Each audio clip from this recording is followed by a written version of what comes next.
bonjour. Bonjour. Bonjour à tous et toutes. Est-ce que vous allez bien? Vous avez bien mangé? Alors, juste un conseil.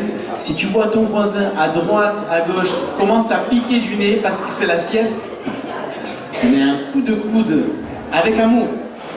Et au moins, tout se passera bien. D'accord? Que Dieu soit béni. On est heureux d'être ensemble dans ce lieu, dans cette belle salle des fêtes de la ville de Côte-Bec-en-Caux. On est heureux de vous recevoir pour cet après-midi spécial annonce de la bonne nouvelle. On a une bonne nouvelle à vous annoncer cet après-midi. Et peut-être, avant de débuter, on peut peut-être demander à un frère, à Gilbert Sipa, qui était anciennement pasteur sur la ville de Côte-Bec. On peut peut-être lui demander de commencer par la prière, de demander à Dieu de bénir ces moments que nous allons passer ensemble et de les conduire par sa grâce.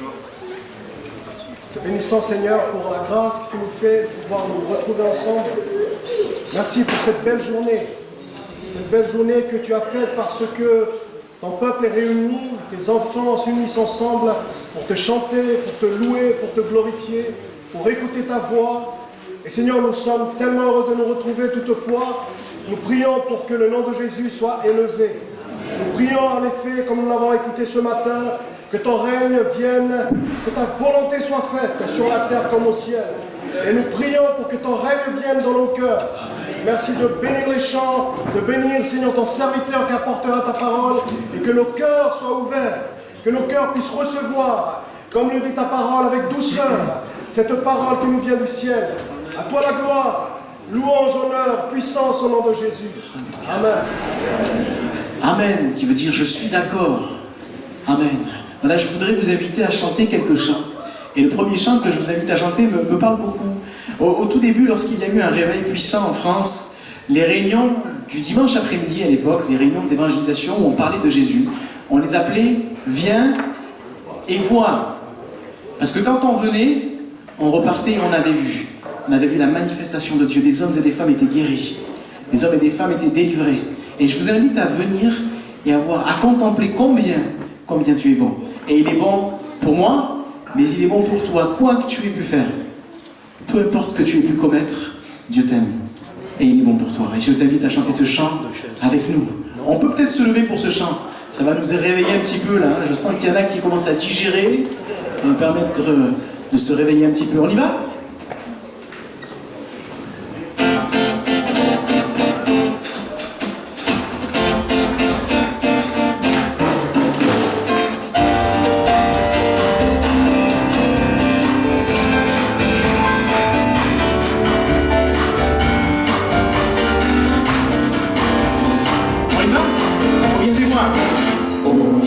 C'est moi, que Dieu est bon.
L'épouse, on a entendu ce matin l'époux, mais on va entendre l'épouse qui s'appelle Béatrice nous raconter qu'elle aussi, elle a pu contempler la bonté de Dieu pour sa vie.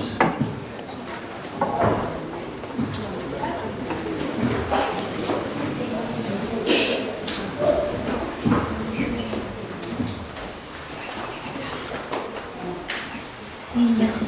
Vous m'entendez? Bonjour. Alors, Dieu, il a fait beaucoup, énormément de choses. Mais je vais vous raconter quelque chose qui, pour moi, c'est un des témoignages les plus extraordinaires, en tout cas, que Dieu a réalisé dans ma vie. Pendant très longtemps, j'ai compté finalement au bout d'un moment, pendant près de 30 ans, j'ai vécu dans la peur. Quand je vous dis que je vivais dans la peur, c'est que quand je sortais, j'avais peur. Quand j'étais chez moi, il fallait que je vérifie que tout était bien fermé. Le soir, avant de me coucher, je faisais le tour de toutes les entrées pour être sûre que tout était fermé à clé, que tout était bien fermé. Des fois, Nicolas, on était déjà couché, je le réveillais, je disais, tu as fermé à clé? Il me disait, oui, c'est bon. Je disais, non, va vérifier. J'avais toujours besoin de vérifier que j'étais en sécurité, en fait. J'avais peur le soir, j'avais toujours l'impression qu'il y a quelqu'un qui allait rentrer dans la maison. Donc voilà, et c'était ma vie. C'était comme ça. La peur était devenue ma compagne, en fait. Elle m'accompagnait partout. Après, j'ai compris pourquoi j'étais comme ça. Parce que quand j'étais adolescente, il y a quelqu'un qui est rentré dans mon intimité. Et du coup, je n'étais plus du tout en sécurité. Voilà, j'ai toujours peur qu'il y ait quelqu'un qui rentre à la maison. J'avais peur d'être violée. Voilà, c'était toutes ces pensées, en fait, qui me tenaient. Et puis un jour, Nicolas, il est parti à un rassemblement aux États-Unis. Et comme d'habitude, je suis à la maison et j'ai peur. Et comme j'ai peur, mes enfants aussi ont peur. Et là, je vais vraiment donner un message aux mamans. On transmet en fait à nos enfants. Et je crois qu'on a entre les mains le choix de leur transmettre cette foi en Dieu. Et parfois, on leur transmet nos peurs. Et donc, mes enfants, ils avaient peur. Ils me disaient, maman, j'ai peur. Et moi, je disais, non, mais c'est bon, ne vous inquiétez pas, ça va aller. Mais en fait, je n'étais pas du tout rassurée. Bien sûr, je priais. Je disais, Seigneur, garde-moi, qu'il n'y ait personne qui rentre dans la maison, protège-moi. Et puis, donc ça, c'était le premier jour. Et j'avais aussi un petit rituel, c'était que j'allais me coucher quand Nicolas n'était pas là. J'allais me coucher le plus tard possible. Je mettais la télé pour avoir du bruit dans la maison. Je faisais le va-et-vient entre une fenêtre que je laissais, enfin un volet que je fermais pas complètement pour regarder dehors s'il n'y a pas quelqu'un qui rentrait. Et c'était ça mon rituel. Et puis, donc le premier jour, ça se passe comme ça. Le lendemain, toujours pareil. Puis à un moment, Nicolas, il m'appelle et il sent très bien que dans ma voix, ça ne va pas. Et puis il me dit, ça va pas là. J'ai fait, non, franchement, là, j'ai peur et tout. Et puis il me dit, attends, je reviens. Il a raccroché. Et en fait, pendant ce temps, il y a quelqu'un qui l'interpellait.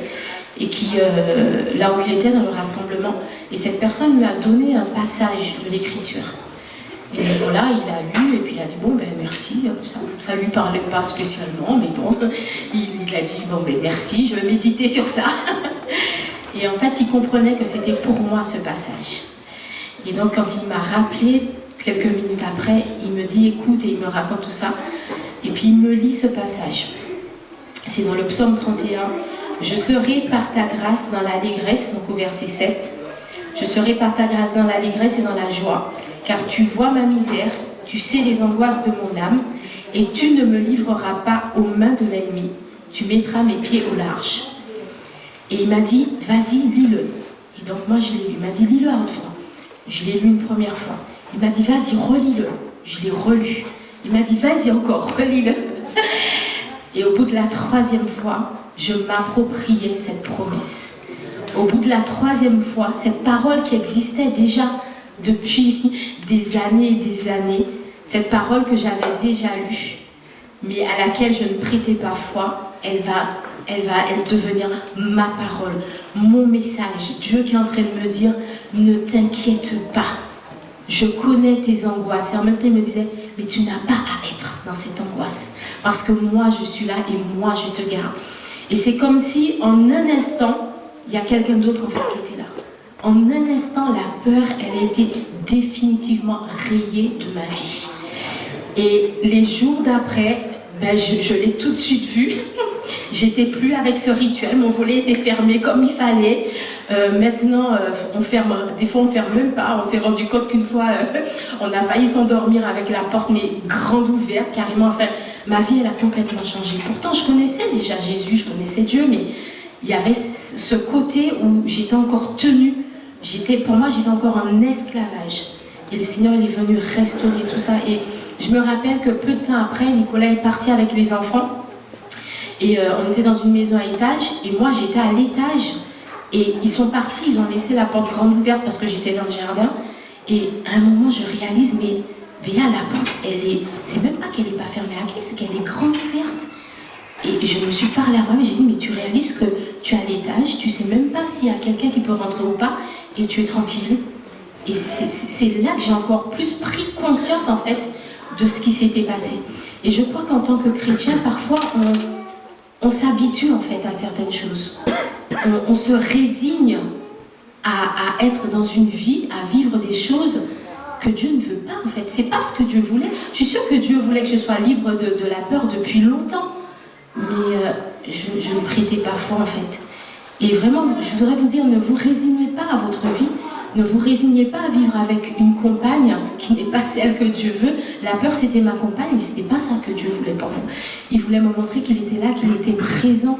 Et parfois, ça peut être une peur du lendemain, peur parce qu'on ne va pas avoir un travail, peur des voisins, peur... Je ne sais, il y a plein de peurs. Et tout le temps dans la parole, Jésus dit, n'ayez pas peur, n'ayez pas peur, n'ayez pas peur. La peur, ce n'est pas l'arme de Dieu pour nous attirer à lui. La peur, c'est l'arme du diable pour nous éloigner de Dieu. Et Dieu, il veut qu'on soit tout près de lui. Donc, ce que Dieu a fait pour moi, il peut le faire pour vous. Il n'y a aucun souci.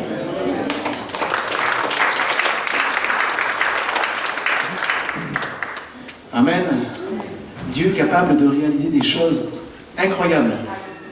Il est ce Dieu, comme nous allons chanter maintenant, ce Dieu de l'impossible, qui est sans limite et qui est capable de tout accomplir. Même ce qui dépasse ton entendement, Dieu est capable de l'accomplir. Et c'est ce que je vous invite à chanter. Dieu peut faire infiniment, dira ce chant, infiniment au-delà de tout ce que tu peux demander et même imaginer. Amen.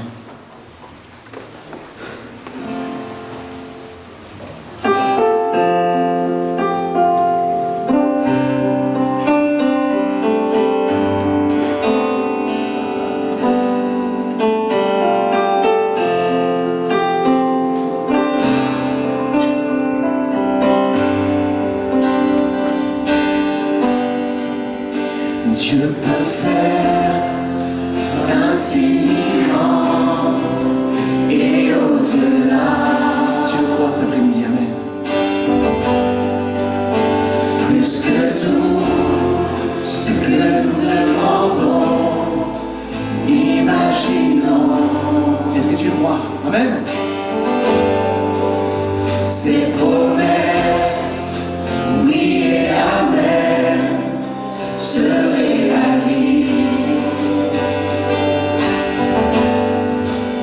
Sa parole, toujours sûre et certaine, s'accomplira. Parce que Dieu est tout puissant, amen. Car il est puissant. Il est puissant. Dieu de l'impossible. Je sais qu'il peut tout accomplir, tout accomplir, il est sans limite. En lui je peux tout accomplir, tout accomplir. Dieu est grand, majestueux, il a une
lui soit tout l'honneur, puissance et force, louange et gloire à jamais.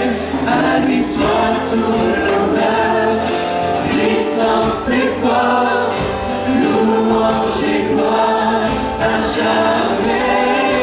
À lui soit tout l'honneur, puissance et force, louange et gloire à jamais.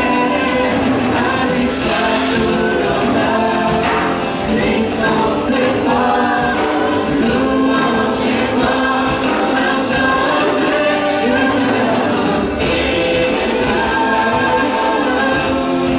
Je sais qu'il peut tout accomplir, tout accomplir sans limite.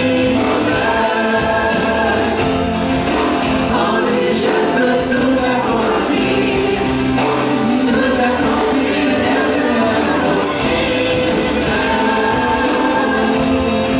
Je sais qu'il peut tout accomplir, tout accomplir sans limite. En lui je peux tout accomplir, tout accomplir.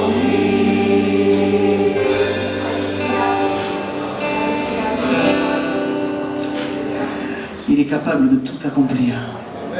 Et vous savez ce qu'il a fait de grand? C'est qu'il a été jusqu'à la croix. Quoi qu'on puisse en dire, Jésus-Christ a donné sa vie pour chacun et chacune d'entre nous pour que nous puissions être rachetés de nos fautes. Savoir une chose, c'est que le péché est un mur de séparation entre Dieu et l'homme. Et Jésus-Christ, par son sacrifice sur la croix, est venu détruire ce mur. Si cet après-midi tu places ta foi, le sacrifice de Jésus-Christ, tu peux non seulement recevoir le salut éternel de ta vie, de ton âme, mais tu peux également recevoir la guérison. La parole de Dieu dira que par ses meurtrissures, nous sommes guéris. Alors je t'invite cet après-midi à mettre ta foi en Jésus-Christ. Et ce chant dira qu'un jour, sur le mont Golgotha, 3 croix ont été dressées. 2 brigands, mais un innocent, Jésus-Christ, le Fils de Dieu, fait homme. Et il est mort pour que tu puisses être racheté. Et je t'invite à chanter ce chant. 3 croix sont dressées.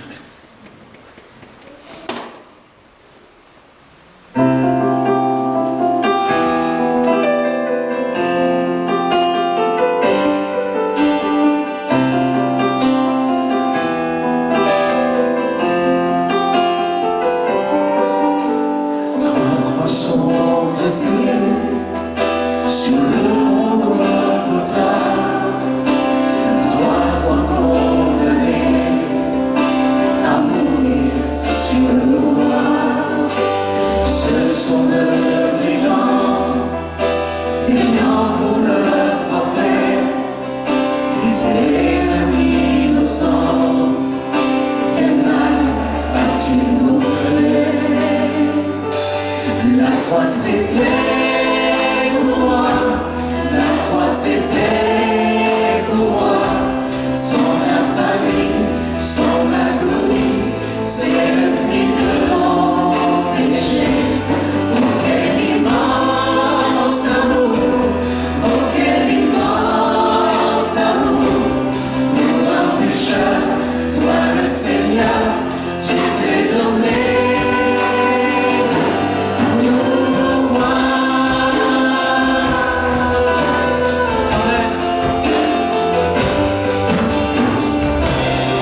c'était pour toi, son infamie, son agonie, c'est le prix de mon péché. Oh quel immense amour, oh quel immense amour, pour un pécheur, toi le Seigneur, tu t'es donné pour moi.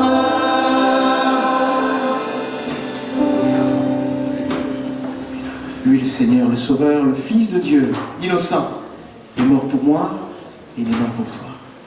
Et je vous invite à poursuivre par un chant qui nous invite à considérer que il est le Seigneur de l'univers. Ce chant dira: Maître de l'univers, tu es mon Créateur, et je n'ai que peu de mots cet après-midi pour exprimer combien je t'aime.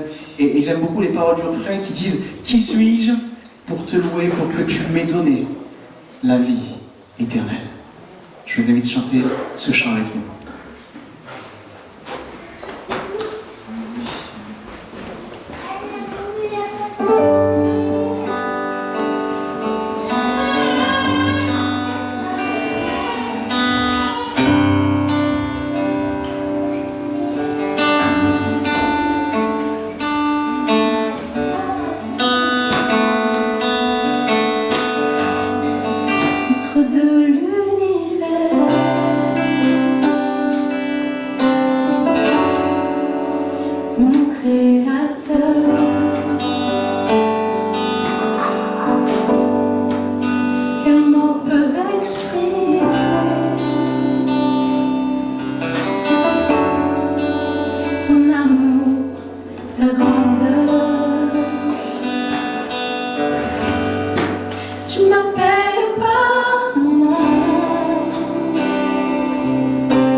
Qui suis-je pour te louer, pour que tu m'aies donné la vie éternelle,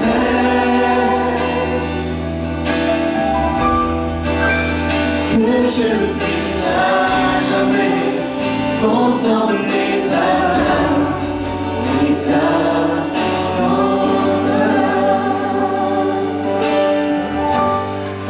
Notre Dieu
Qui suis-je pour te louer, pour que tu m'aies donné la vie éternelle,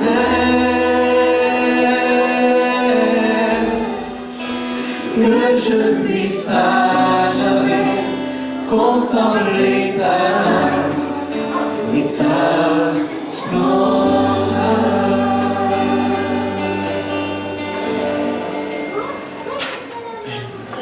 Qui suis-je? Je suis bien insignifiant et je ne mérite pas la grâce que Dieu nous a faite, de donner son Fils, de m'avoir racheté. Et ce dernier chant que je vous invite à chanter est un chant que j'aime beaucoup particulièrement, les musiciens le savent d'ailleurs, c'est parce que c'est un chant qui décrit un petit peu, peut-être, ma vie. Dieu m'aimait, mais moi je ne l'aimais pas. Dieu me cherchait, Dieu avait des regards sur moi, et pourtant moi je fuyais Dieu de mes regards. Il m'a appelé son enfant.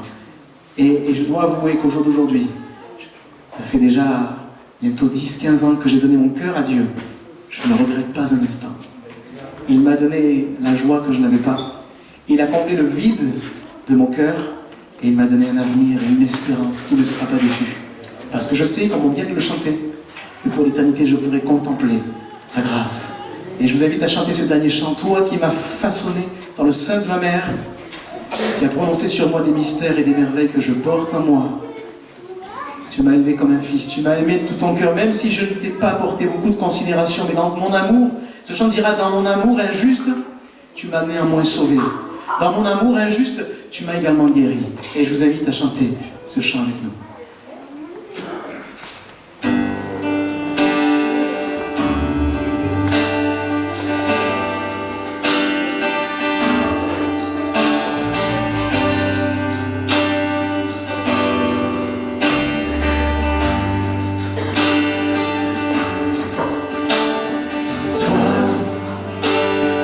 Façonné au sein de ma mère, qui a prononcé sur moi des mystères et des merveilles que je porte en moi. Toi qui as célébré le jour de ma venue, qui m'as accueilli à la base étendue, et ce cœur de père s'est ému pour moi, pour toi, qui m'as vu te relier pour le Père. Tu ne cessais de crier dans le désert que tu m'aimais, que je comptais pour toi, qui ne considère plus ce que j'étais et qui regarde à ce que je serai comme un sujet d'honneur et de joie. Toi qui as semé dans ma vie des trésors et le précieux don que souvent j'ignore, tu me bénis, tu me feras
Je veux te remettre ma vie entière.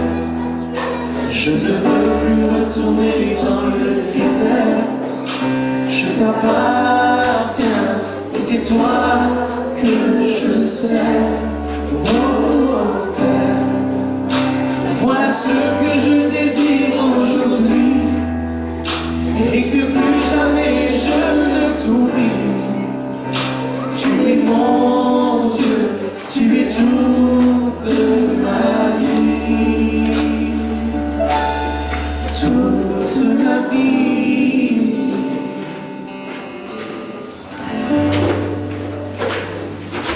Amen.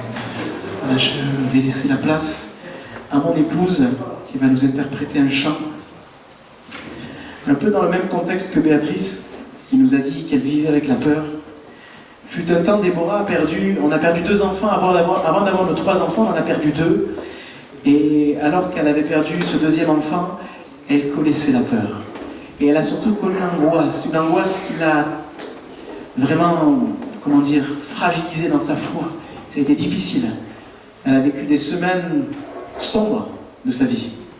Et elle a écrit ce chant que je vous invite à écouter, un chant durant lequel Dieu l'a délivrée de ses angoisses. La parole de Dieu est claire, c'est dans le livre des psaumes où le psalmiste dira que Dieu l'a délivré de toutes ses angoisses. Et je vous invite à écouter ce chant.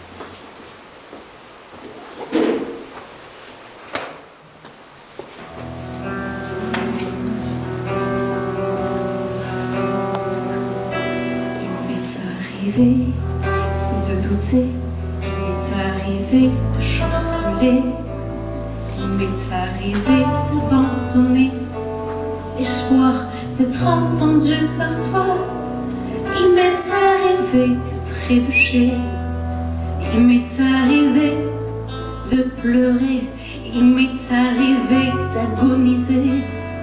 Dans ma détresse j'ai crié, j'avais pour demeure les ténèbres, vivant captif dans la misère, révolté contre tes paroles, méprisant ton conseil. Oh mon Dieu, tu humilies mon cœur par la souffrance. Dans ma détresse, je t'ai invoqué. Dieu me délivrera de mon angoisse, comble-la de bien mon âme, affamée de la force, j'ai pu échapper. Tu rompis mes liens, brisa les portes des rêves, des ténèbres, tu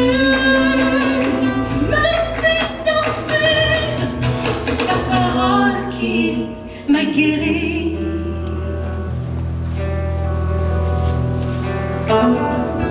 Il est comme le soleil brillant dans sa force, sa voix comme le bruit de grandes eaux, ses yeux sont comme une flamme de feu. Il est le seul, l'unique vrai Dieu. Je suis vivant, me dit ce Dieu. Ne crains pas, tu me trouveras. Je veux me révéler à toi, ôter le mal qui est en toi. Je le vis, je tombe à ses pieds. Alors sur moi, sa main s'est posée. Dieu me délivra de mon angoisse, comble de bien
va laisser la place à présent à mon frère Nicolas Panza, pasteur sur la ville de Créteil, de l'église MLK, que Dieu le bénisse, avec sa fille, je crois, Noéline. Ils vont, a priori, je pense, interpréter un chant, et elle va aussi nous expliquer quelques mots de son témoignage, a priori. Un témoignage puissant, que Dieu la bénisse.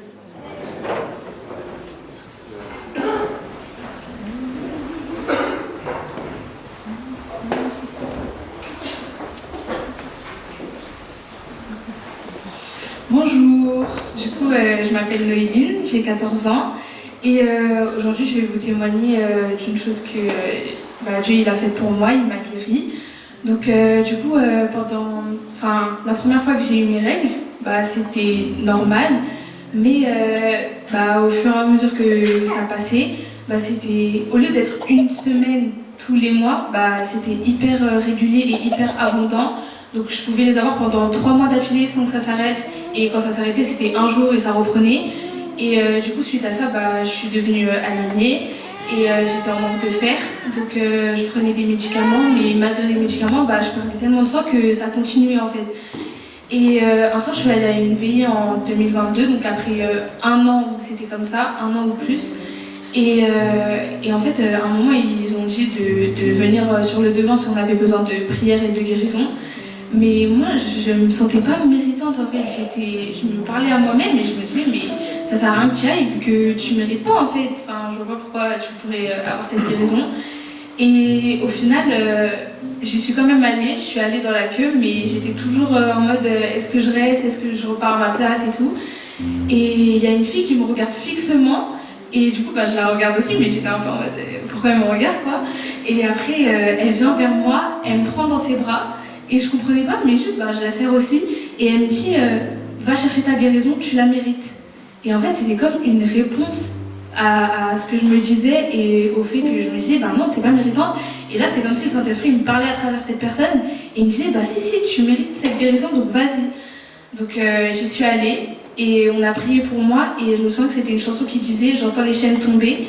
Et souvent, je me suis dit, cette chanson, ok, elle dit ça, mais j'ai jamais entendu de chaînes tomber quand on chantait. Et en fait, là, j'ai vraiment entendu les chaînes de la maladie tomber. Et dès qu'ils ont terminé de prier pour moi, j'ai senti que j'étais guérie. Et depuis ce jour, j'ai été guérie, tout est réglé et je suis plus du tout anémiée. J'ai récupéré tout le fer qu'il me fallait. Rien ne peut nous séparer.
béni. J'ai un Père dans le ciel qui est capable de rendre des choses comme ça possibles.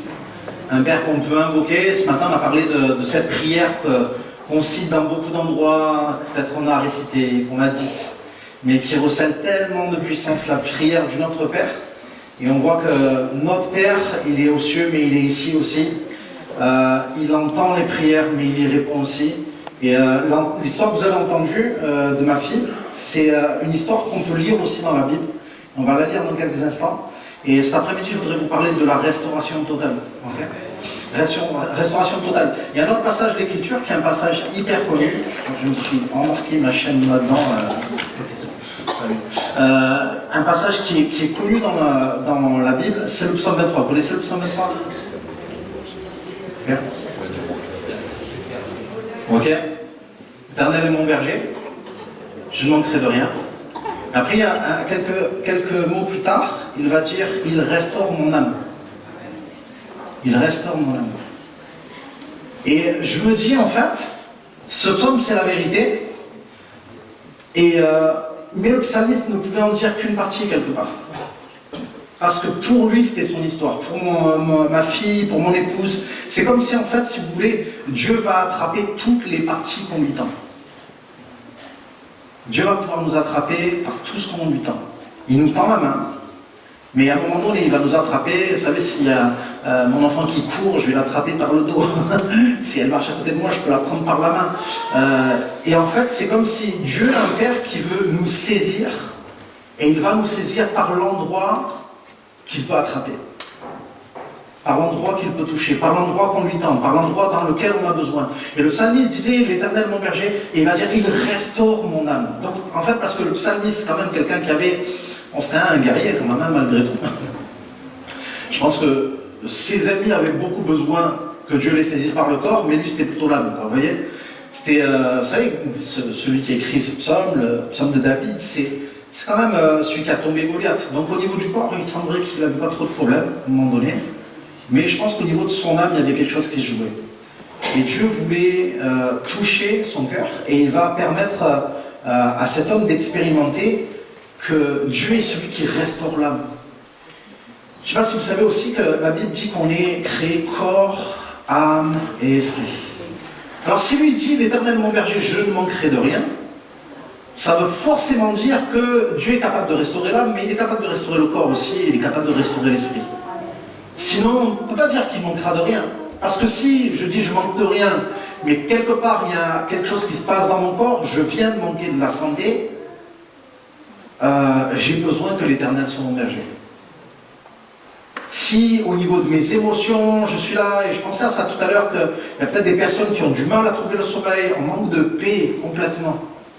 Hein, on a entendu tout à l'heure Béatrice qui parlait, et aussi tu as témoigné un petit peu de ça tout à l'heure, au travers de ton chant, c'est on vient à un moment donné à avoir une âme qui est troublée, et on a besoin de restauration. Après, il y a des problèmes spirituels aussi, problèmes au niveau des pensées. On est là, on n'a plus les pensées claires. Ça arrivait souvent. Enfin, moi, je travaillais à la fac, à Créteil, et on avait des étudiants en 6e, 7e année de médecine, 5e, 6e année de médecine, et qui étaient tellement dans les études qu'ils perdaient à un moment donné le contact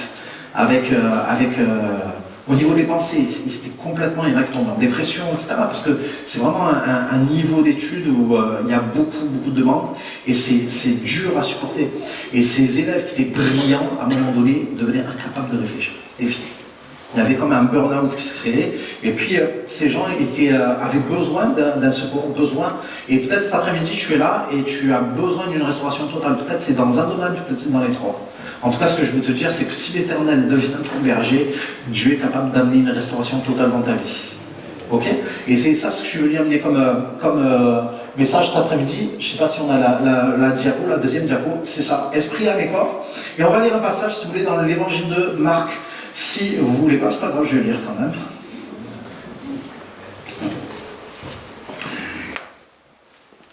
Si vous vous endormez, je pourrais comprendre, parce qu'il y a eu tellement de bonnes choses à manger là. Mais je vous conseille de ne pas vous endormir de suite, ok? Donc on va lire dans Marc 5, versets 25 à 33. On va lire toute l'histoire, je pense que c'est bien des fois de relire. Vous connaissez cette histoire pour beaucoup, peut-être quelques-uns vont la découvrir. Et je pense qu'il y a quelque chose de fort à retirer de là. Jésus s'en allait, verset 24, Jésus s'en alla avec lui, et une grande foule le suivait et le pressait. Or, il y avait une femme atteinte d'une perte de sang depuis 12 ans. Elle avait beaucoup souffert entre les mains de plusieurs médecins. Elle avait dépensé tout ce qu'elle possédait. Elle n'avait éprouvé aucun soulagement, mais était allée plutôt en empirant. Ayant entendu parler de Jésus, elle vint dans la foule par derrière et toucha le bord de son vêtement, car elle disait, si je puis seulement toucher ses vêtements, je serai guérie. Au même instant, la perte de sang s'arrêta, et elle sentit dans son corps qu'elle était guérie de son mal. Jésus connut aussitôt en lui-même qu'une force était sortie de lui, et se retourna au milieu de la foule, il dit, qui m'a touché? Qui a touché mes vêtements? Ses disciples lui dirent, tu vois la foule qui te presse et tu dis qui m'a touché? Et il regardait autour de lui pour voir celle qui avait fait cela. La femme effrayée et tremblante, sachant ce qui s'était passé en elle, vint se jeter à ses pieds et lui dit toute la vérité. Mais Jésus lui dit, ma fille, ta foi t'a sauvée, va en paix, sois guérie de ton mal. Et on arrête là. C'est une histoire que, je ne sais pas si vous connaissez, mais en tout cas, ce que vous avez entendu, le témoignage de ma fille avec ses mots d'ado de 14 ans, et elle me dit, est-ce que je peux dire ça? Je dis, vas-y, dis, parce que quand je lis ça, je me dis que Dieu, il cache rien, en fait. Vous savez, Dieu est en train de parler d'une femme qui a des problèmes de perte de sang. Il parle d'une femme qui a des problèmes de perte de sang. Je me suis retrouvé après, j'étais dans une église d'une autre dénomination, et dans cette dénomination, il dit, ah, ça on ne dit pas. Je dis, mais c'est bizarre parce que Dieu le dit, c'est dommage qu'on ne le dise pas. Parce qu'il y a peut-être quelqu'un qui a le problème, qui a besoin qu'on le donne pour dire que Dieu est capable de gérer ton problème. Et là, je me dis, on a besoin d'une restauration au niveau des pensées des fois. Vous êtes d'accord avec moi? On a besoin d'une restauration, de s'aligner avec la pensée de Dieu. Et d'ailleurs, c'est de cette restauration qu'on va parler en premier, la restauration de l'esprit. La restauration de l'esprit, et je vais partir plutôt sur le domaine des pensées. Parce que, si vous voulez, on a cette femme, si je résume, 12 ans de maladie, 12 ans de problème, c'est quand même long, 12 ans. Hein, je ne sais pas s'il y a des gens qui sont sujets aux migraines, ou sujets à des maux de tête, ou tout comme ça. On sait que, enfin moi j'ai été sujet à des maux de tête terribles, les amis, à avoir des hallucinations, à me taper la tête contre des murs. Quand je sentais le mal de tête venir, je savais que j'en avais pour des heures, et je savais que ça allait faire très mal. Et je savais que je devais me mettre dans le noir, plus entendre de bruit, mais le problème c'est qu'on entend tous les bruits. J'avais une barre au niveau des yeux, au niveau des tempes, derrière la tête, c'était horrible les amis. Tant et c'est bien que maintenant, j'ai gardé quelques séquelles, c'est qu'à chaque fois que je sens un mal de tête venir, je sais que je ne peux pas supporter l'idée d'avoir un mal de tête. Et donc je prends un Doliprane, et des fois je ne prends pas de Doliprane, mais je prie, ok, je prends un Dioliprane. Vous connaissez les Dioliprane? Cette femme, 12 ans de maladie. 12 ans de maladie, et la Bible dit qu'elle entendit parler de Jésus. Et cet après-midi, je suis venu vous parler de Jésus. Et là, en fait, j'ai des gens qui entendent parler de Jésus depuis longtemps. Ils me disent, oui, bon, ça va, je sais ce que tu vas dire, Nicolas, etc. Donne une possibilité à Jésus de venir changer un peu tes raisonnements. Donne une possibilité à Jésus de venir restaurer ta manière de penser et la réaxer avec la foi. Parce que cette femme, si vous voulez, 12 ans de maladie, elle avait deux possibilités. Soit elle est en mode blasé, oui, je sais. Ou alors saisir l'opportunité. Parce qu'elle avait essayé des médecins. Vous savez, tu es malade et il y a quelqu'un qui vient te dire « Hey, je connais un super médecin, le médecin du quartier, franchement, je ne sais pas si tu le connais, mais on va aller voir le médecin du quartier. » Et tu l'amènes au médecin du quartier, puis le médecin du quartier, pronostic, rien du tout. Il donne quel médicament, ça ne marche pas. Et puis finalement, il y a quelqu'un d'autre qui vient et qui te dit « Ah, mais je connais le médecin de la ville. » Non, mais le médecin de la ville, si tu ne l'as pas rencontré, il faut que tu le rencontres, c'est un gars spécial, il est trop bien, je vais t'amener le médecin de la ville. Et puis finalement, le médecin du département, le meilleur. Le meilleur. Le médecin de la ville, bon, c'est vrai, il a fait quelques études, mais c'est un médecin, voilà. Le médecin du département. Et puis finalement, le médecin de la région, et puis le médecin du pays, et puis le médecin de l'international, le médecin de l'Europe. Et en fait, elle se retrouve, cette femme, et de médecin en médecin, elle va, tout, il n'y a rien qui change, sauf l'état de son porte-monnaie. Et devinez quoi? Elle rencontre un autre médecin, un pote, qui lui dit, et devine quoi? Je connais un médecin. Tu sais ce qu'elle va lui dire? C'est bon, les médecins. Mais des fois, on est comme ça, et on parle de Jésus, et même quand on entend de Dieu, on est là, on dit, ah non, mais c'est bon. Jésus, j'ai déjà entendu. Ok. Jésus, j'ai déjà entendu. On est allé faire une mission avec un groupe qui s'appelle Solideo, c'est un collectif musical, et on est allé faire une série dans des endroits très difficiles. Vous savez, la Côte d'Azur, Monaco, Menton et tout ça. Il y en a qui ont fait des tournées dans le nord, mais on a hérité du sud, c'était super. Et du coup, on va dans le sud, et on était en train de faire une tournée comme ça. On se retrouve dans une église. Et dans l'église, on est en mode, on a H24, on est en réunion, on s'exhorte, on travaille des chants, etc. On arrive dans l'église, on va encourager les gens. Moi, dans cette période-là, je crois que j'avais jamais vécu autant de guérison de ma vie à ce moment-là. Ça continue, ne vous inquiétez pas. Et du coup, en fait, on est là, et puis je croise un ancien, et il avait un appareil dans l'oreille, et je lui dis, hey, vous voulez qu'on prie pour vous? Sa réponse c'est « Oh petit, t'inquiète, je me suis habitué maintenant. » Et ça m'a fait quelque chose, les amis. Ça m'a fait quelque chose parce que je me suis dit, en fait, on a besoin, à un moment donné, d'avoir une restauration de la manière dont on pense à l'égard de Dieu et de ce qu'il est capable de faire. Parce que 12 ans de souffrance, 12 ans de problèmes qui se perpétuent, c'est dur à sortir de 12 ans de réflexion qui se perpétuent comme ça. Mais Jésus passe, les amis. Et Jésus passe cet après-midi, je crois. Et je crois qu'il veut faire quelque chose. Et alors qu'on était en train de faire le débriefing avec le groupe, parce que vous inquiétez pas, il m'a pour tous les âges, on est en train de faire un débriefing avec le groupe, je suis en train de dire ça et dire comment ça m'a bouleversé quand même. Après, on est pareil, hein, les amis, on a tous des domaines dans lesquels on a besoin d'être restaurés. Et je suis là et puis je parle au groupe, je leur dis, ça m'a attristé parce que je crois vraiment que Dieu veut faire des choses comme ça. Dieu veut redonner de l'ouïe, Dieu veut redonner de la vue, redonner de la mobilité à ton corps, enlever ces peines que tu as dans ton corps. La Bible dit que dans les meurtrissures de Jésus, nous sommes guéris, nous avons été guéris. Donc c'est une vérité encore pour aujourd'hui. Oui, mais je l'ai entendu plein de fois. Mais tu le entends aujourd'hui. Il y a une rupture dans les 12 ans où tu entends les choses pour entrer dans une période où on vit les choses. Et du coup, en fait, je suis en train de dire ça, et puis je vois qu'il y a, dans le groupe, on est en cercle, il y a une jeune fille qui est là, qui est pas trop à l'aise avec ce que je dis. Bon, ça se passe, elle vient me voir. Et elle me dit, Nicolas, franchement, tu es venu dire un truc, et elle dit, depuis que je suis petite, je suis sourde d'une oreille. Je suis sourde d'une oreille, et puis c'est comme si je me suis habitué à ça. Et c'est comme si je crois que Dieu est en train de me dire, mais ça va changer. C'est dur. Et j'ai pris bien, on prie. On prie, vous savez quoi? Sur l'instant, il ne se passe rien. Et on se retrouve, donc on va chacun se coucher, etc. Et en fait, elle avait développé une technique, parce que des fois, en fait, quand on a nos problèmes, on arrive à fonctionner avec nos problèmes, on trouve la manière de fonctionner. Okay, donc elle, sa manière de fonctionner, c'était la meilleure. C'est qu'elle mettait l'oreille qui entendait sur l'oreiller, et l'oreille qui n'entendait pas de l'autre côté. Ce qui fait que le matin, les grasses c'est assuré. Et elle était comme ça, du coup, en fait. Elle s'endort comme d'habitude, en fait. Et du coup, elle se dit, bon, demain matin, c'est bon, le bruit, il n'y a pas de problème, je dors.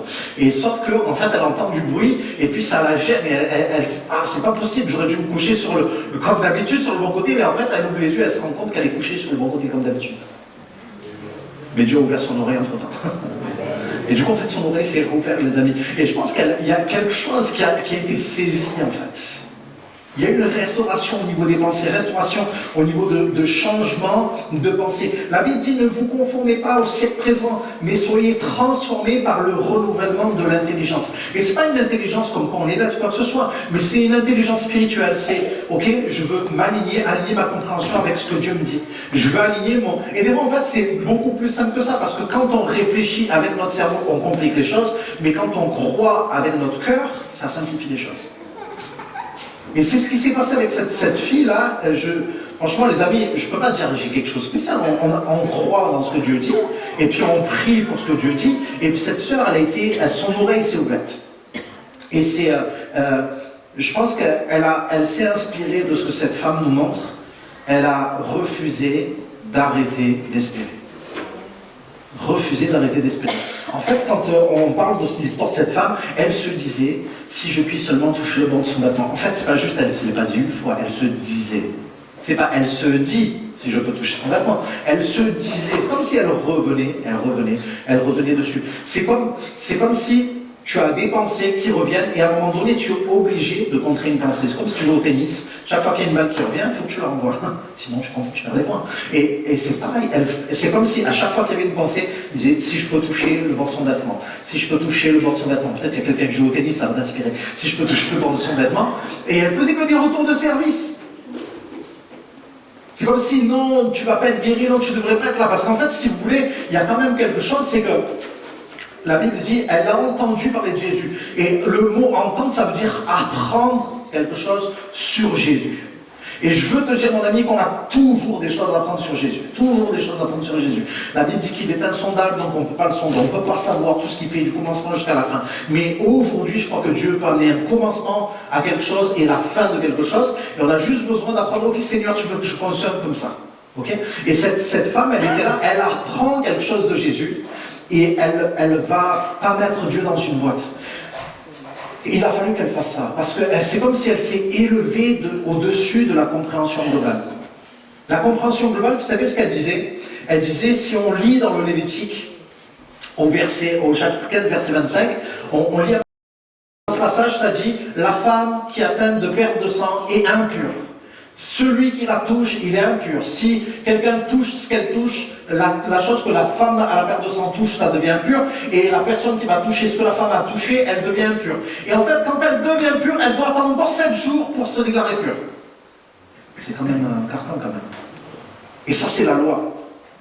C'est la loi. Mais vous savez, la Bible dit que Jésus est venu, non pour abolir la loi, mais pour lui donner du sens. Il est venu pour accomplir la loi. C'est-à-dire que cette loi que nous, on ne peut pas accomplir, cette loi qui vient, qui nous pèse, qui nous met devant nos fautes. Vous savez, la loi qui dit tu ne mentiras pas. Qui est le menteur qui veut lever la main pour dire qu'il n'a jamais menti? On a tous menti, les amis. Même si pour rendre service à quelqu'un, on l'a fait. Pour se défendre, on l'a fait. Quand on croyait que c'était légitime, on l'a fait. Et devant la loi, on est pécheur. Et cette loi, elle était là, mais dans l'Épître aux Galates, Paul va dire que cette loi, elle était comme un enseignant qui était là pour nous conduire à Jésus. Et c'est comme si cette femme, elle était rentrée là-dedans. Elle a compris quelque chose, il y a un truc qui est venu. Je crois que ça vient de Dieu. Et Dieu vient des fois nous donner des pensées qui vont au-delà de la pensée globale, au-delà de la pensée qui est courante, au-delà de ce qu'on pense humainement parlant. Et je crois qu'il y avait une pensée de Dieu qui lui disait, non, s'il y a quelqu'un qui peut te rendre pur, c'est lui. Regarde ce qu'il a fait avec la femme adultère. Il n'a pas condamné, les hommes voulaient la lapider. Et lui, il dit, je ne te condamne pas. Regarde ce que Jésus a fait avec ses enfants que les gens voulaient repousser. Il dit, laissez venir à moi les petits-enfants. Regarde ce qu'il fait avec cette femme au puits qui est là et qui a eu plusieurs maris. Il n'est pas en train de la juger, il lui dit, je connais ta vie. Et c'est comme si peut-être toutes ces histoires, je ne sais pas si elle a pris des histoires comme ça, mais vous savez que les évangiles ne relatent pas tout ce que Jésus a fait. Parce que la Bible dit que si on devait relater tout ce que Jésus a fait, la terre entière ne suffirait pas pour contenir tous les livres qu'on écrirait. Et vous savez pourquoi les évangiles ne disent pas tout ce que Jésus a fait? Parce que si on lisait vraiment tout ce que Jésus a fait, les amis, ça viendrait tellement buter à nos pensées qui sont pauvres qu'on n'arriverait pas à croire. Déjà, ce qui est écrit, c'est pas mal, hein? En tout cas, ce que je veux vous dire, c'est que cette femme a reçu une pensée, je crois que c'est la pensée de Dieu, qui, je sais pas, ça viendrait à l'esprit de personne de dire, viens, on va toucher le bord du jean de Nicolas, par exemple. Mais c'est quoi ce fou? Reste folle. Eh bien, elle était folle. Ou elle avait tout compris. Ou elle avait accepté ce qu'elle avait reçu. Ou elle avait accepté une pensée de Dieu qui disait, tes 12 ans de souffrance aujourd'hui c'est fini. Touche le bord de son vêtement. What? Toi? Oui. Quand Jésus voit cet aveugle, il dit, va trincer au réservoir de Siloé. Oui. Quand Jésus fait la boue avec sa salive, quand il met les doigts dans les oreilles des gens, imaginez, je vous dis, allez, tous les gens qui ont des problèmes d'audition, venez, je vais vous mettre les doigts dans les oreilles.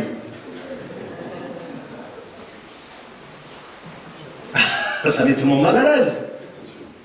Surtout si je vous dis, eh ben oui, c'est ça ce qu'on va faire.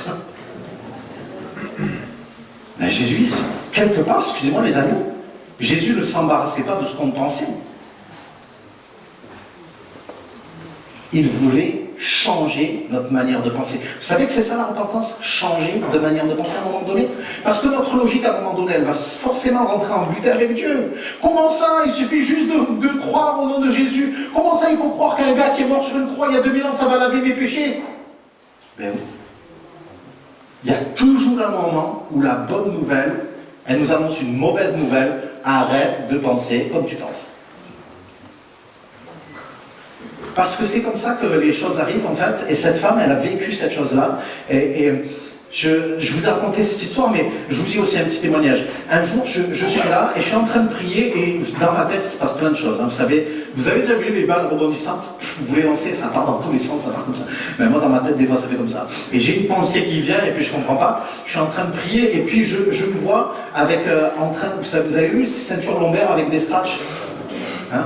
Est-ce qu'il y a quelqu'un qui importune ici? Ok, donc on va prier tout à l'heure. Et du coup, en fait, je me vois en train de faire comme ça. Comme si j'arrachais la ceinture lombaire. Et je suis là, je dis, ok, bon, ça c'est bizarre.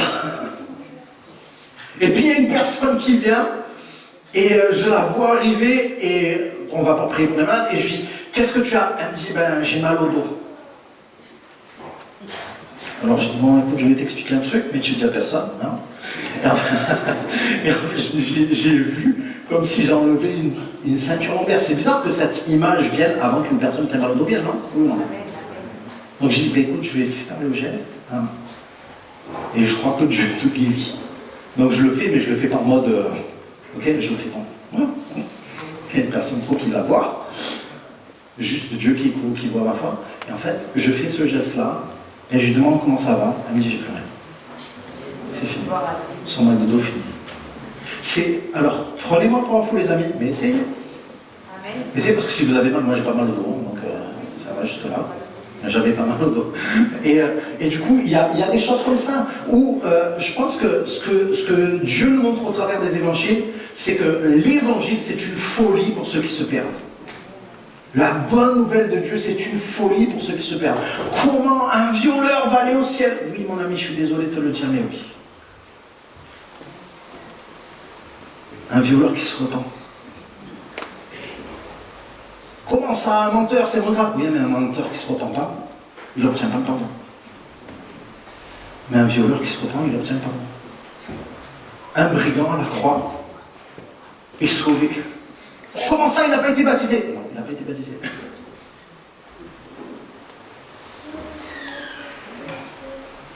J'essaie pas de comprendre Dieu, je veux juste le croire, les amis. Parce que je ne comprendrai pas toujours tout ce qu'il veut faire. Mais ce que je crois, c'est qu'il nous aime assez pour faire ce qu'il fait. Et je vous invite à croire assez pour le laisser faire ce qu'il veut faire. Et le laisser faire ce que lui seul sait faire. Seigneur, restaure en nous cette manière de penser qui s'aligne avec la tienne. Qu'on soit restauré dans nos pensées pour croire l'incroyable, pour croire que l'impossible est possible, pour croire que si tu crois, tu verras la gloire de Dieu. Vous savez quoi? Des fois, ça m'arrive d'avoir des gènes au niveau de mon corps, je ne sais pas pourquoi. Un jour, j'avais une douleur à la main, mais je ne l'avais pas, juste un instant, c'est arrivé. Et puis ça arrivait plusieurs fois, donc plusieurs fois, j'avais entendu qu'il y avait des gens qui s'arrivaient, donc je me suis dit, bon, est-ce qu'il y a peut-être quelqu'un qui a mal à la main? Donc il y avait peut-être une soixantaine de personnes comme ça, et puis je vois une personne qui lève la main tout timidement. Je dis, écoute, on va prier pour toi. Essaye de bouger ta main, vois comment c'est, et elle bouge sa main, en fait, elle a des douleurs, donc je vois son visage, et puis on prie, et puis je lui dis, ben, réessaye le mouvement de ta main, et elle essaie le mouvement de sa main, elle fait comme ça, comme ça, comme ça, et je la laisse faire quelques secondes quand même, et je dis, mais c'est pas la peine de chercher ce qui est plus là, hein, c'est fini. Et donc c'était la première fois qu'elle venait, tenez-vous bien, c'est bien. Et je lui dis, tu peux nous expliquer ce qui s'est passé? Elle dit, ben, je travaille sur l'outil informatique toute la journée, je suis là. Et en fait, à cause de la position de ma main sur la souris, j'ai développé une maladie du travail et j'ai des tendinites en permanence et j'ai douleur à la main. Je ne peux pas mettre ma main en position, il faut que je la mette en position neutre, parce que si je la mets dans une autre position, j'ai des douleurs. Et en fait, elle n'avait plus de douleur, les amis, ça faisait 2 ans que ça a duré. Est-ce qu'il y a une recette là-dedans? Non, mais en tout cas, ça fonctionne quand on croit. Et je crois que Dieu est là pour dire, les amis, Si tu crois, si tu fais confiance, ça ne veut pas dire si tu comprends. Si tu fais confiance, tu verras la gloire de Dieu. Ok? Et c'est ce qui se passe, c'est ce qui se passe régulièrement. Et on prie, et dans ce cadre-là, ben Dieu agit parce que Dieu ne répond pas à notre force, il répond à notre foi. Dieu ne répond pas à nos efforts. Il répond à un moment donné quand on capitule. Et Dieu veut restaurer ça, les amis. Dieu veut restaurer ça. Cette femme-là, j'imagine même pas comment ça a dû être dur pour elle. En se dire, si je croise Robert, ça va être dur. Parce que Robert, il me connaît. Et Robert, c'est que j'ai rien à faire là. Si je le croise, c'est mort. Et du coup, en fait, elle a quand même continué. Et en fait, vous savez, on dit elle a touché le bord du vêtement de Jésus. Mais c'était, imaginez qu'on est tous agglutinés les uns contre les autres et qu'il y a une personne au bout de la salle qui essaye de venir toucher une personne qui est au milieu. Mais les amis, elle a fait du rugby. Elle a fait du rugby. C'est-à-dire, elle est passée au milieu des gens, elle a dû bousculer des gens. Toi, t'es impur, maintenant, toi, t'es impur. Et puis, elle reçoit, elle est libérée. Ça a dû être dur dans sa tête. De se dire, ah, la loi, elle dit ça, et en fait, dans son cœur, la loi, elle dit, non, mais t'es impur, et dans son cœur, il y a une pensée qui dit, Jésus va te purifier. T'es pécheur, t'es foutu. Et d'un coup, il y a un verset qui te dit, mais Jésus est mort à la croix pour toi, pour te laver de tes péchés. T'es malade, ça fait 12 ans, il y a une pensée qui te dit, mais dans les meurtrissures de Jésus, nous sommes guéris. Et en fait, c'est comme si ces pensées, elles sont en combat. Et elle va s'accrocher à une pensée qui va la conduire au pied de Jésus pour recevoir ce que Jésus seul est capable de lui donner. Les amis, je crois que Dieu veut restaurer cet après-midi. Vous êtes d'accord avec ça? Il restaure l'âme et puis il restaure le corps, puisqu'on a parlé de corps aussi. Et en fait, elle va sentir une puissance. En elle, elle va sentir que ça change dans son corps. J'avais écrit dans ce message que Dieu veut faire des choses, mais il ne veut pas les faire seul, il veut collaborer avec toi. Dieu ne fait pas les choses à notre insu, les amis. Il ne fait pas les choses qu'on ne lui demande pas. Il ne fait pas les choses qu'on ne veut pas. Dieu fait son œuvre globalement, mais dans notre vie, il frappe à la porte. Et pour rentrer, il n'a même pas le GIGN pour défoncer la porte. Il attend que tu ouvres la porte. Et c'est comme si cette femme était là et elle va faire quelque chose. Elle entend, c'est comme là peut-être il y a quelque chose qui est en train de se passer au niveau des pensées, en train de te dire, oui, c'est possible que ça change. Ça fait 12 ans que ça dure, mais c'est possible que ça change aujourd'hui. Oui, il y a des choses, les médecins disent ceci, mais Dieu dit autre chose. Et en fait, là, il y a quelqu'un qui écrit ça, Smith Johnson, il dit, la foi explore ce que la révélation révèle. C'est-à-dire, à un moment donné, il y a quelque chose qui doit se passer. Ce n'est pas juste intellectuellement. Je ne suis pas en train de vous prêcher un évangile pour que vous ayez compris quelque chose. Moi, je prêche l'évangile pour qu'on vive quelque chose. Parce que l'évangile, ce n'est pas un film qu'on regarde, les amis. C'est la vie qui change. Je ne suis pas un acteur. Et Jésus, ce n'est pas un mythe. Je prêche l'évangile, je crois que Jésus est là. Et je crois que Jésus est prêt à faire quelque chose, mais à un moment donné, ce que je comprends, il faut que je le mette en pratique. Vous savez, souvent on parle à des gens, ils disent, oui, moi je suis chrétien non pratiquant. Je dis, ah ouais, c'est comme électricien non pratiquant. Il n'y a pas de lumière. Électricien non pratiquant, il n'y a pas de lumière, vas-y. Pour qu'il y ait la lumière, il faut pratiquer. Et c'est pareil comme chrétien. Et l'idée c'est ok, j'ai entendu quelque chose, je vais pratiquer quelque chose. Ok, et Dieu veut réconcilier la foi avec le risque. Et ce que je vous disais par rapport à cette ceinture, c'est comme si Dieu me disait, Nico, je vais agir si tu fais un geste. Vous savez, quand on dit, est-ce qu'il y a quelqu'un qui est touché par Jésus? Est-ce qu'il y a quelqu'un qui a besoin? Vous levez la main? Est-ce que le fait de lever la main, ça change la vie? Non. Non. Mais par contre, lever la main dans la foi, oui, ça peut changer la vie. Hein, moi, c'est comme ça que ça a changé ma vie. Dans mon domaine, on a dit, il y a quelqu'un qui va accepter Jésus, qui lève la main, je levais la main. Et ça fait quelque chose.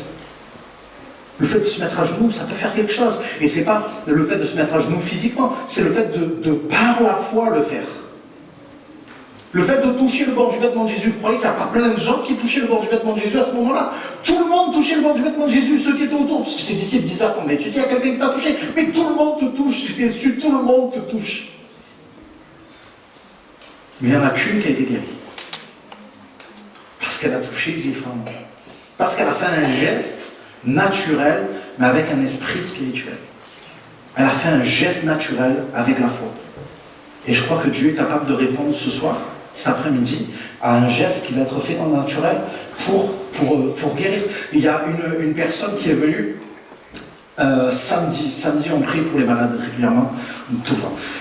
Tous les week-ends, on prie pour les malades. Et il y a une personne qui vient, elle me dit, alors je demande si elle veut compris, elle me dit, non, je viens de dire un truc. Elle dit, ok. Elle me dit, jeudi, à vie d'esprit, t'as dit qu'il y avait quelqu'un qui avait une douleur à l'épaule, et tu as dit, si la personne qui a la douleur à l'épaule veut essayer un mouvement après que je prie, elle dit, je l'ai fait.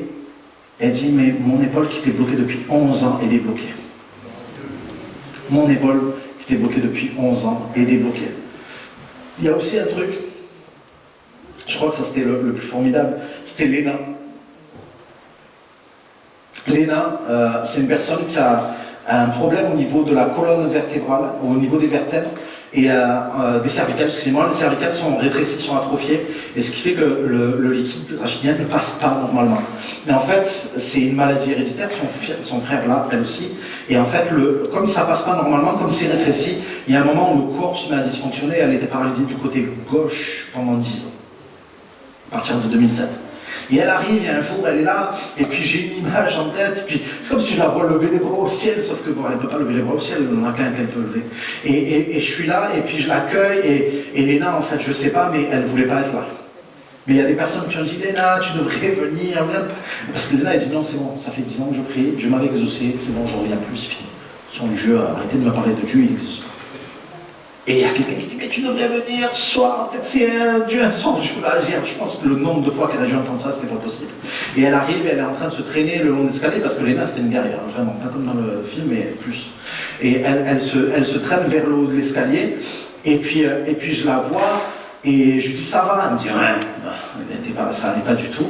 Et à un moment de son bras, elle me dit, quelque part, comment tu veux que ça aille?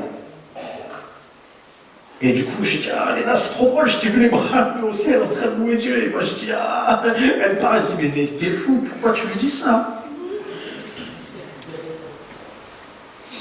Et pendant le temps de réunion, c'est comme si je vois une rivière qui coule comme ça, je dis, il y a comme un fleuve de guérison.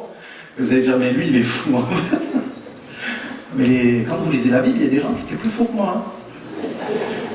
Et je dis, comme un fleuve de guérison, si vous voulez, approchez-vous, on va prier. Et puis il y a les 4 premières personnes qui ont des problèmes à l'épaule, qui s'approchent là et qui sont guéries instantanément. Et puis il y a Léna qui arrive. Prier pour des maux de tête, ça va très bien, les amis. Hein. Mais il y a des choses, c'est plus dur.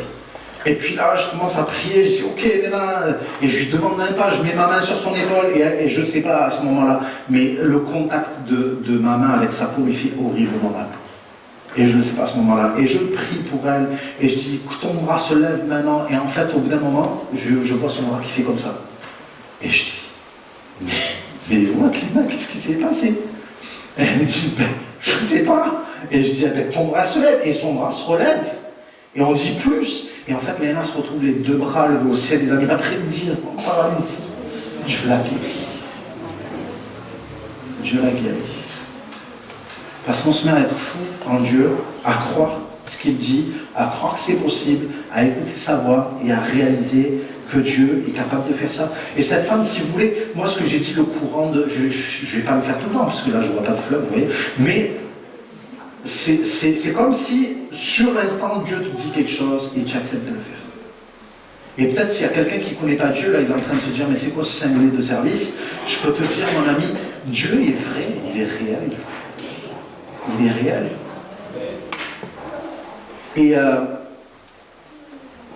Et je crois une chose que Dieu est capable de faire là. Et cette femme-là, je pense qu'elle a eu cette pensée, elle a une pensée, et je veux juste t'encourager, si tu reçois une pensée d'espérance, saisis-la. Laisse pas ma frustration, saisis-la, parce que Dieu est capable de restaurer ton corps aujourd'hui. Et elle a saisi le truc. Et vous savez quoi? Ce qui est drôle, je ne sais pas si vous avez déjà lu ça, parce qu'on lit l'histoire de la femme à la perte de sang, mais écoutez la fin du chapitre suivant. Vous avez déjà lu, Marc, la fin du chapitre suivant? C'est drôle, hein, parce que des fois on se dit, ah mais elle est complètement chambée, ça va pas. Et dans Marc 6, il y a ça, la fin du chapitre.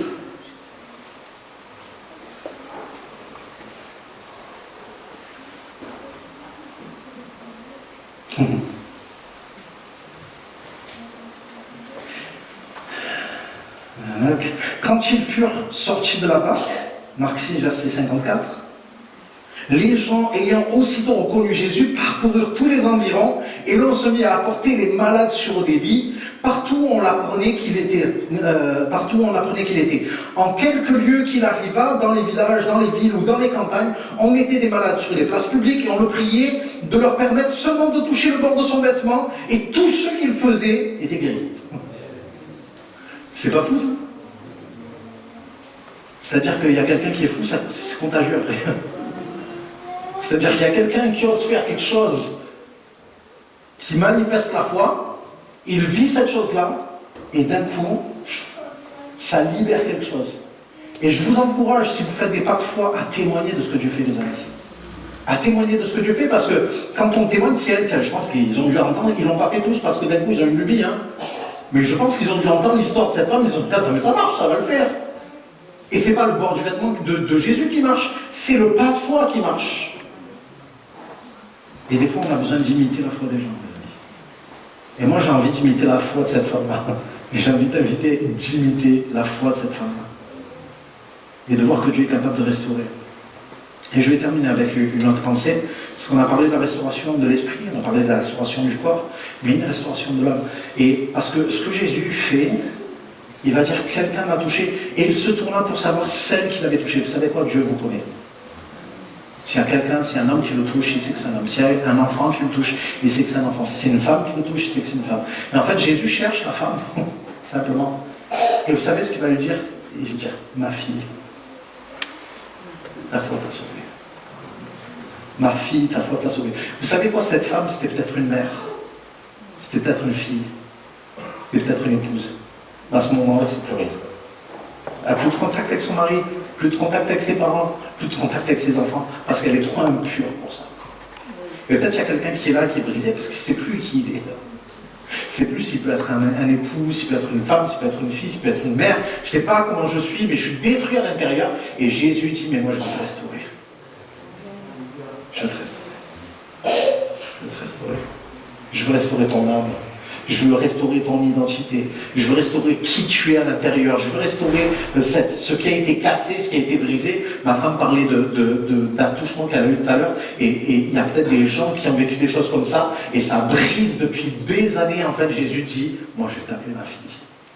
Je suis un père qui veut pas de mal à son enfant. Ma fille, ta foi t'a sauvé. Imaginez cette femme qui n'a pas eu de contact avec sa mère depuis 12 ans. Elle entend pour la première fois depuis 12 ans quelqu'un qui lui dit ma fille. Alors qu'elle était là, elle était en train de se dire mais je suis impure, je devrais même pas être là en train de le toucher. Et Jésus dit mais ton impureté ne change pas les choses. Parce que c'est moi qui te purifie. C'est moi qui te pardonne. C'est moi qui te restaure. C'est moi qui restaure ton âme. Les amis, on va prier, vous voulez? On va prier, on va demander à Dieu sa grâce.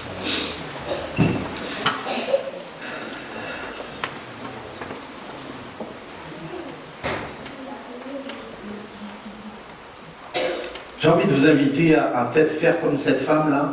Elle était au milieu de la foule, et peut-être on est au milieu d'une petite foule cet après-midi, ou d'une certaine foule, mais c'est elle qui s'est approchée de Jésus. Et j'ai envie de t'inviter, toi, à t'approcher de Jésus cet après-midi. Tu es là au milieu de la foule, et peut-être tu es en train de jouer des coudes, parce que peut-être elle est en train de se dire, mais si je ne fais pas des efforts, je ne vais pas y arriver. Les gens, ils veulent me bloquer, mais en fait, il n'y a rien qui l'a bloqué, les amis. La seule chose qui aurait pu la bloquer, je chanterai la bonté de Dieu. Chaque jour tu restes fidèle. Toute ma vie tu as été si bon. Avec le souffle que tu m'accordes, je chanterai toute la bonté de Dieu.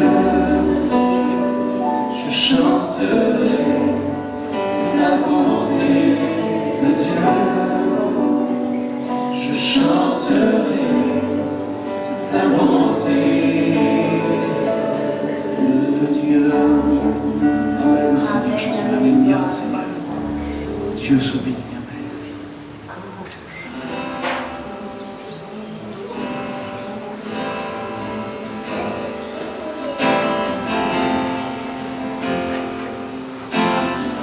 Quand je sonde, Seigneur, quand je sonde l'univers, les astres que tu as créés, les océans, les mers, tout me révèle ta majesté.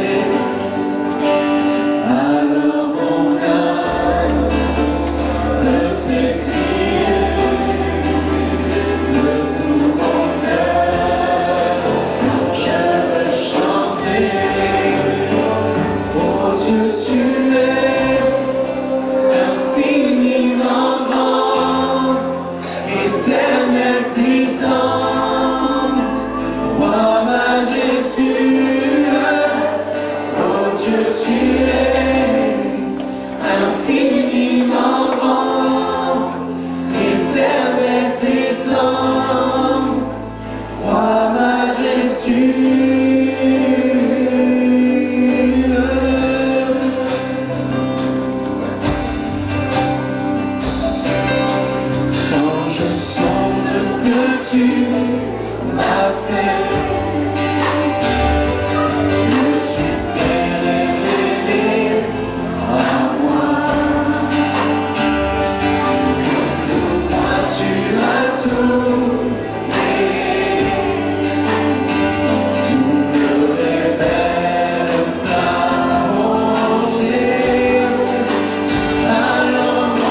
Dieu, tu es infiniment grand, éternel puissant, roi majestueux.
Je reconnais que tu peux tout et que rien ne t'est impossible. Je reconnais que tu peux tout et que rien ne t'est impossible. Seigneur, fais-moi voir ta gloire. Seigneur, fais-moi voir ta gloire. Seigneur, fais-moi voir ta gloire. Seigneur, fais-moi voir ta gloire. Je reconnais, Seigneur. Je reconnais que tu peux tout et que rien ne t'est impossible. Je reconnais que tu peux tout et que rien ne t'est impossible.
Jésus,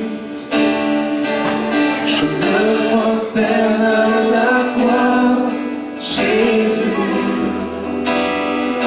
j'ai tellement besoin de toi pour continuer le chemin de la vie.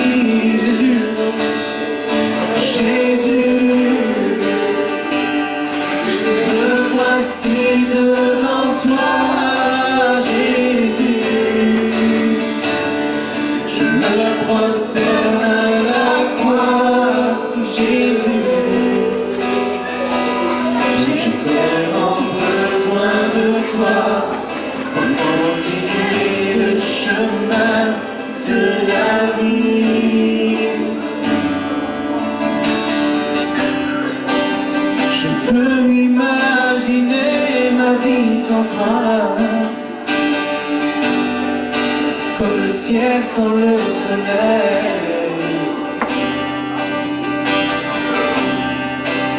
J'ai découvert la plénitude en toi, ta splendeur, mes merveilles. Oh, Jésus, montre-moi que tu es là. Jésus, où irais-je loin de toi? Jésus, loin de toi, je voudrais me réfugier dans tes bras. Jésus, me voici devant toi. Jésus, je me prosterne à la croix. Jésus, j'ai tellement besoin de toi pour continuer le chemin de la vie. Oh, Jésus, me voici devant toi. Jésus, je me prosterne à la croix. Jésus, où irais-je loin de toi? Je voudrais me réfugier dans tes bras.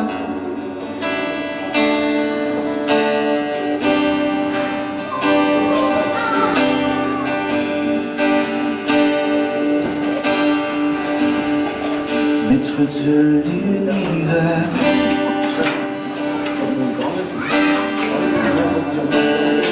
mon créateur,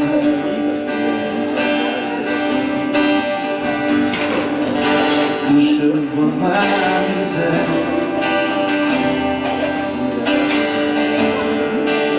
la crainte vient dans mon cœur. Tout au fond de moi, je sais que tu t'aimes.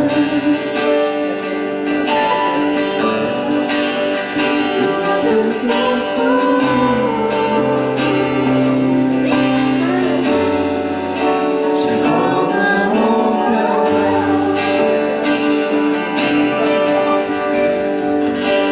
Qui suis-je pour te louer, pour que tu m'aies donné la vie éternelle,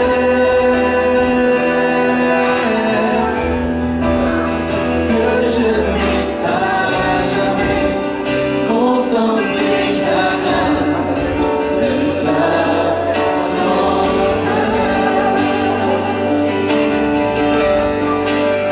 Qui suis-je pour te louer, pour que tu m'aies donné la vie éternelle,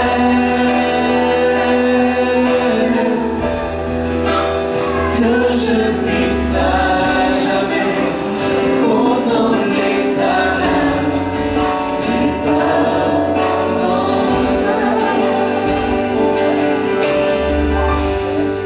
Maître de l'univers,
suis-je pour te louer, pour que tu m'aies donné la vie éternelle,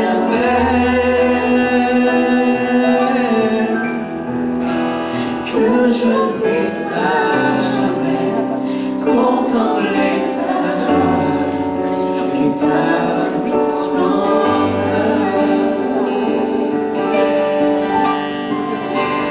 Qui suis-je pour te louer, pour que tu m'aies donné la vie éternelle,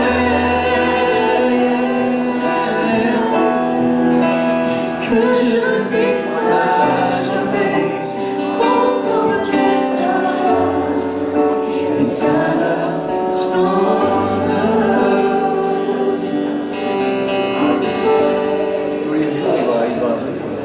Amen. Merci Seigneur. Croire que dans ces moments, Jésus, qui est vivant, qui est ressuscité, qui est le même hier, aujourd'hui, éternellement, a visité, a guéri, a relevé. Et si peut-être vous ne ressentez peut-être pas tout de suite, on l'a vu, il y a des témoignages où des fois ça ne vient pas sur l'instant même, mais par contre ça vient après. Dieu guérit, il le fait. Il le fait en réponse à ta foi. Il le fait parce qu'il est puissant. Et il le fait aussi parce qu'il nous aime. Que son nom soit béni. Voilà, je vais laisser la place à mon frère Patrick qui va maintenant faire quelques annonces pour clôturer cette belle journée que nous avons eue. Encore un grand merci à la famille Panza d'avoir été avec nous. On a vraiment passé des moments forts, bénis. Que Dieu vous raccompagne dans vos demeures. Salutations à l'église Amelka.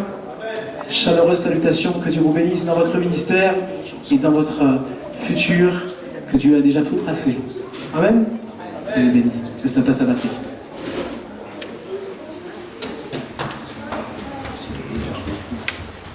Donc, merci à tous d'être venus. Je voudrais remercier chaleureusement encore la ville de Rive-en-Seine, Côte-Bécancour, de nous prêter chaque année cette salle gratuitement. Elle nous est réservée pour le 1er mai. Alors vraiment, un grand merci à la municipalité et au maire de Côte-Bécancour. Donc voilà, vous avez à disposition encore des gâteaux, des crêpes, des boissons, si vous le désirez. Nous avons le livre, on m'a dit, de Joël Chédru, qui est disponible à la table de publication.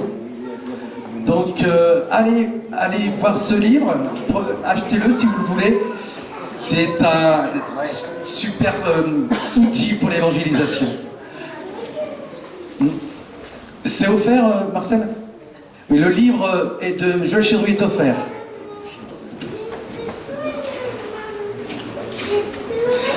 Et si je n'oublie rien, c'est de vous remercier chaleureusement, vous qui êtes là, qui êtes venus et qui avez participé à cette journée. Je vous remercie, vous les églises, vous remercie aussi nos amis qui sont joints avec nous.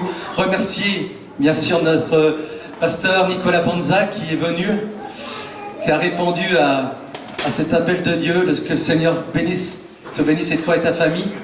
Et on voudrait donc en reconnaissance t'offrir quelque chose. Voilà. Donc si tu peux t'approcher.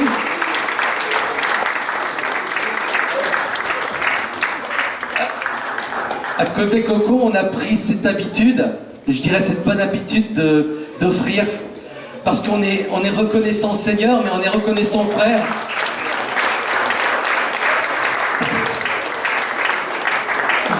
Voilà. Voilà, de la part de l'Église. Voilà. Soyez bénis. Et puis, rapportez la lumière dans vos églises. Rapportez la lumière du Christ, de Jésus-Christ, au milieu de ceux que vous allez croiser. Amen.